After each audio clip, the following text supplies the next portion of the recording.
कैसे हैं आप लोग? होप आप लोग अच्छे होंगे और अपनी पढ़ाई को निरंतर जारी रख पा रहे होंगे। आज की क्लास बहुत ही महत्वपूर्ण है, जो कि संविधान सभा के जो वोट हुए थे, चुनाव हुए थे, उससे रिलेटेड है। जुलाई 1946 में ये चुनाव हुए थे, जिनमें कुल सीटें 296 थी। इनमें 292 सीटें प्रांत की थी और 4 सीटें चीफ कमिश्नरेट की थी।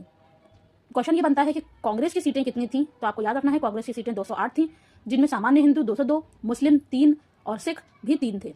मुस्लिम लीग की अगर बात करें तो मुस्लिम लीग की 73 सीटें थी, निर्दलीय की 8 सीटें और अन्य दलों की 7 सीटें थी। महिलाओं के बारे में बहुत ज़्यादा सवाल पूछे जाते हैं, तो इसलिए महिलाओं की 15 सीटें थी, एससी की 26 सीटें और एसटी की 33 सीटें थी।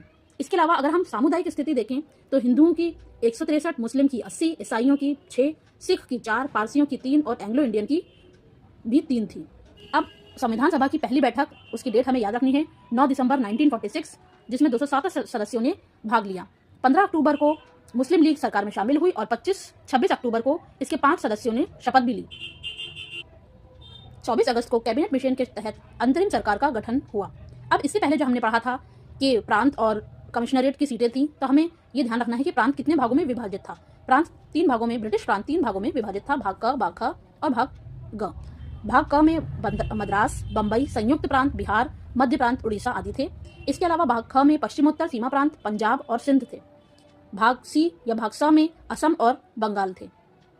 मेरी ये वीडियो आपको कैसी लगी? मेरे हिसाब से ये वीडियो काफ़ी इन्फॉर्मेटिव है और इसमें से कुछ एक सवाल बन सकते हैं, तो आप लोग इस पर ध्यान दें और अच्छे से पढ़ाई करें।